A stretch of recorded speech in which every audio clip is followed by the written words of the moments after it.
Miss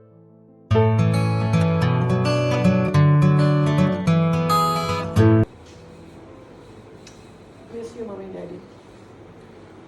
आप सभी को अंजलि का नमस्कार। आज मुझे अपने पेरेंट्स की बहुत याद आ रही है। I hope you are blessed कि वो आपके साथ हों।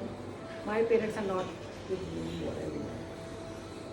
आज तो फिर मेरे दिमाग में आया कि मैं आज आपको बताऊं कैसे मेरे भैया और भाभी ने मेरे पेरेंट्स की, जब ओल्ड एज में वो आ गए तो उनकी कैसे केयर की और बहुत ही अच्छे से उनकी केयर की। तो ऐसे ही मेरे आया माइंड में कि चलो मैं आज आपके साथ वो टिप्स शेयर करती हूँ, क्योंकि मुझे पता है कि एल्डरली पर्सन को उनकी केयर करना, उनके साथ बात करना, उनकी सारी केयर जो है, मतलब इट्स रियली टफ जॉब, क्योंकि आपकी भी एज हो चुकी होती है। You are also 60+।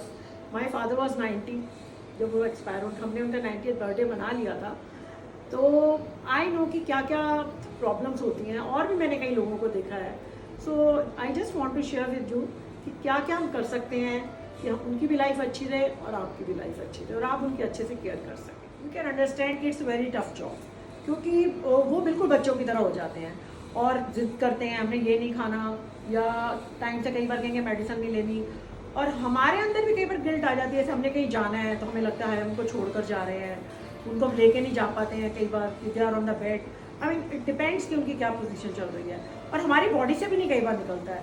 हम भी कई बार डिप्रेस हो जाते हैं कि भाई हमारे लिए बहुत हैक्टिक हो रहा है शेड्यूल, उनको भी देखना है, हाउस होल्ड भी देखना है। तो ये सब जो चीज़ें हैं ना, इनको बड़ी पेशेंटली और बड़े आराम से हमें हैंडल करना होता है। So I give you some tips कि जिससे आप थोड़ा सा इजी हो जाएगा आपके लिए सब। तो पहली टिप तो मैं ये दूंगी कि आप सबसे पहले अपना ध्यान रखिए, अपना मेंटली फिजिकली आपको अपने आप को फिट रखना है, क्योंकि आपने उनकी केयर करनी है। कई बार ओवरवेलमिंग भी हो जाता है, लेकिन उसमें भी आपको ध्यान देना है। तो सेकेंड टिप मैं दूंगी उनकी मेडिसिन के बारे में ध्यान रखना। तो आजकल तो बहुत अच्छे मार्केट्स में बॉक्सेस मिल जाते हैं, इसमें मंडे ट्यूसडे वेडनेसडे और या मॉर्निंग लंच एंड डिनर सब बॉक्सेस बने होते हैं। आप हफ्ते में एक बार बैठकर उनकी सारी मेडिसिन जो है उसमें डाल दो, तो आपका थोड़ा स्ट्रेस जो है कम हो जाएगा। आप अपने आपके घर में ग्रैंड किड है या उनकी कोई केयर टेकर है, तो वो आराम से उसमें दवाई निकाल के वो दे देंगे। तो आपको ये नहीं लगेगा कि कोई दवाई मिस तो नहीं हुई है या बार बार प्रिस्क्रिप्शन ही आपको देखनी पड़ेगी। So I think you should make that boxes. और क्या होता है कि उनका जो रूम है उसको थोड़ा सा आपको उनके हिसाब से बनाना चाहिए। Like there should not be any sharp edges, क्योंकि वो चलने के टाइम उनको लग सकता है। अगर बाई चांस उनके रूम में कुछ है तो आजकल वो कॉर्नर्स रबड़ के कुछ मिल जाते हैं, सेफ्टी जो होती हैं डिवाइसेस, वो आप उस पर लगा दीजिए। बाथरूम में उनके लिए आपको बहुत प्रिकॉशन रखनी चाहिए। वहाँ पे रॉड्स लगवा दीजिए कि वो टॉयलेट पर बैठे हैं, उन्होंने उठना है, या नहाने के टाइम पे वहाँ पे रॉड्स, नीचे नॉन स्लिपरी मैट्स बिछी होनी चाहिए कि वो उनका स्लिप ना हो पाए। उनके बाथरूम में भी कोई स्टूल वगैरह कुछ जरूर होना चाहिए जिस पे वो बैठ सकें नहाने के लिए, या उन्होंने कोई कपड़े पहनने हैं, या बाई चांस कई बार होता है कोई एकदम कोई चक्कर आए कुछ, तो मतलब there should be any support कि वो बैठ जाएं। तो इसलिए एक स्टूल या कुछ वो जरूर उनके बाथरूम में आप जरूर रखें। अब आता है कि उनकी वॉकिंग के लिए कई बार होता है कि कोई स्टिक या कोई वॉकर, या फिर बहुत ही ज़्यादा अगर हैंडीकैप है तो फिर व्हील चेयर का भी आपको अरेंजमेंट करना पड़ेगा। तो उनको आप अगर वो खुद चल सकते हैं, अगर नहीं तो अगर व्हील चेयर पर ले जा सकते हैं, उनको थोड़ी देर पार्क में लेकर जाइए। वहाँ पे वो लोगों से मिलेंगे, देखेंगे, थोड़ा उनका टाइम पास होगा। विंटर्स में आप उनको सनलाइट में जरूर बिठाइए, उससे उनकी बोन्स जो है बड़ी स्ट्रांग रहेंगी।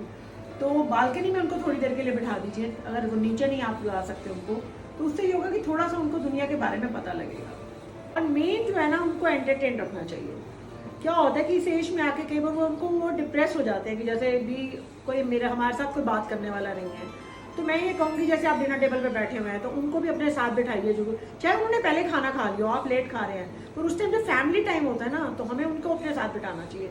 टीवी है उनके रूम में, आपको एक जरूर टीवी का फैसिलिटी जरूर दो, ताकि उनका जब मूड आए, क्योंकि उनका अपने आप चैनल्स हो जाते हैं, आपकी चॉइस कुछ है, उनकी चॉइस कुछ है, तो उनके अपना प्राइवेट अकाउंट होना चाहिए। और अगर किसी को रीडिंग का शौक है तो उनकी ऐसे होना चाहिए कि उनको इजीली जो है बुक्स उनकी साइड टेबल पे अवेलेबल हो। साइड टेबल पे पानी है, स्ट्रॉ के साथ मैं कहूँगी कि आप कंटेनर कोई रखिए कि रात को अगर वो उठें और पानी उठाने लगे तो गिर ना जाए, स्पिल ना हो जाए उन पर। तो there should be container with a straw, that will be easier for them. और नाइट लाइट आप उनके रूम में जरूर नाइट लाइट जला कर रखिए कि रात को अगर वो उठते हैं कुछ देखने के लिए तो उन्हें एकदम से डार्कनेस में गिर ना जाए या कोई सामान ना उनसे गिर जाए। और मैं ये कहूँगी कि अगर ग्रैंड किड्स हैं घर में, उनको बोलो कि उनके पास बैठे हैं, उनके साथ टाइम स्पेंड करें। कई बार क्या होता है कि वो बात तो नहीं करते हैं, चुप बैठे रहते हैं, तो हमें लगता है इनको उनके रूम में ही रहने दो। नहीं, वो सब सुन रहे होते हैं, मतलब वो कई बार वीक होते हैं या डिप्रेशन में भी कई बार वो चले जाते हैं। तो आप उनको बीच में बिठाइए, उनसे इन्वॉल्व करिए, या ऑफिस से अगर आप आए हैं just sit with them, talk with them, daily routine की उनसे बात करिए, जिस चीज़ों में उनको इंटरेस्ट था उन चीज़ों में उनसे बात करिए। उनके रिलेटिव्स जो उनकी एज के लोग हैं उनको जरूर बुलाइए घर पे, ताकि उनसे बैठें, उनसे उनकी बात हो, फ़ोन पे उनका बात हो। तो मतलब ये सारी चीज़ें कि उनको इन्वॉल्व रखना चाहिए, बिकॉज अभी उनकी लाइफ है, ये नहीं कि वो they don't want to live, they want to live. तो आपको उसमें हेल्प करना है कि वो खूब अच्छे से अपनी लाइफ जो है वो उसको बिता सके। अच्छा, अब कई बार क्या होता है कि रात को बार बार उठ के जाना उनके लिए बाथरूम बहुत मुश्किल हो जाता है, तो और कई बार फिर उनका बेड में भी कई problems, it depends on the problem of the person. तो डायपर्स हैं आजकल, तो ओल्ड बड़े लोगों के लिए डायपर्स अवेलेबल हैं, तो आप उनको पहनाइए, आपके लिए भी ईजी हो जाएगा, उनके लिए भी एम्बैरेसिंग नहीं रहेगा कि बेड वेट नहीं वो करेंगे। और मैं कहूँगी कि टेबल भी आती है, जैसे बेड पे उनको खाना खिलाना है आपने, तो यू गेट दैम इजीली, आप उनको आराम से बेड पे बैठ कर भी वो खाना खा सकते हैं। अगर वो उठकर बाई चांस एक बार नहीं मूड होता उनका उठकर बाहर आने को, तो वो बेड पे भी बैठ कर वो आराम से खाना खा सकते हैं। आपको उनकी हाइजीन का पूरा ध्यान रखना है। अब डायपर्स तो आपने उनको कर दिया, लेकिन उनको डेली नहलाना, उनके बॉडी पे कोई सोर्स तो नहीं हो गए हैं, अगर वो बिल्कुल बेड रिडन है तो उनके बॉडी पे बेड सोर्स तो नहीं हो गए हैं, उसके लिए डॉक्टर्स का मतलब पूरा आप उनको दिखाते रहिए। और वाटर पैड्स आते हैं तो आप वो भी ला सकते हैं कि जिससे उनको बेड सोर्स वगैरह ना हो। जैसे उनको कोई अगर ब्रीदिंग प्रॉब्लम है तो उनका इनहेलर है वो हैंडी होना चाहिए, उसकी मेडिसिन पास में होनी चाहिए। अगर ऑक्सीजन सिलेंडर है तो उसको चेक रखिए कि वो खाली तो नहीं हो गया है, क्योंकि कभी भी इमरजेंसी में आपको ज़रूरत पड़ सकती है कि आपको उनको लगाना है।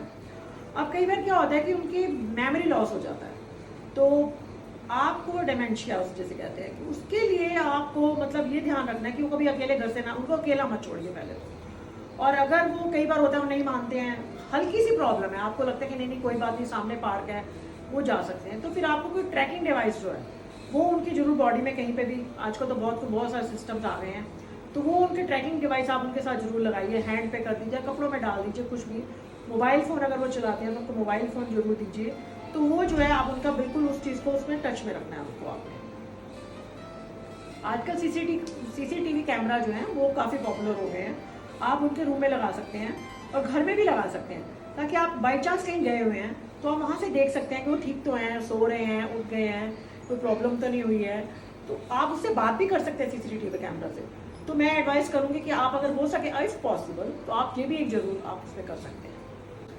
Now the last but not the least मैं कहूँगी कि आप उनके बेड, उनको जो है उनके पास इमरजेंसी नंबर उनके फ़ोन में जरूर डायल करके रखिएगा, कि ताकि उनको बाई चांस कोई प्रॉब्लम है तो उसी टाइम आपका नंबर हो या आपका कोई और जो है जो कि इजीली आ सकते हैं वो होना चाहिए। और एक पेपर में भी मैं कहूँगी कि रूम में उनके पेस्ट करने चाहिए आपको, जिसमें इमरजेंसी सारे नंबर्स हों, ताकि कभी वो अगर बाई चांस जैसे फेंट हो गए हैं, गिर गए हैं, तो और कोई जो केयर टेकर है पास में वो फटाफट जो है उस नंबर पर डायल कर सके। और उनके रूम में एक बेल भी आप जरूर दीजिए उनके पास हैंडी, कि कभी उनके एकदम तो नहीं फ़ोन उठा पाए तो बेल पे कम से कम वो आपको बुला सकते हैं घर पे। तो ये छोटी छोटी चीज़ें हैं कि जो आपके लिए भी बहुत हेल्पफुल हो जाती हैं और उनके लिए भी बहुत हेल्पफुल है। सो आई थिंक गाइस कि मतलब ये मेरे जो छोटे छोटे पॉइंट्स हैं ये काफ़ी हेल्पफुल रहे होंगे। और अगर आपके पास भी कोई और टिप्स हैं तो आप प्लीज़ कमेंट बॉक्स में डालो कि सब पढ़ें और मैं भी पढ़ूँ, तो मैं भी डिस्कस कर सकूँ आगे कि इन सब के साथ हमें कितनी हेल्प मिलती है, हम अपने पेरेंट्स का कितना ध्यान रख सकते हैं। सो आई होप आपको मेरा वीडियो अच्छा लगा होगा। So guys please subscribe if you have not done so far, comment और लाइक्स जरूर करिए और ज़रूर बताइएगा कोई और भी अगर आपके पास टिप्स हैं। नमस्कार।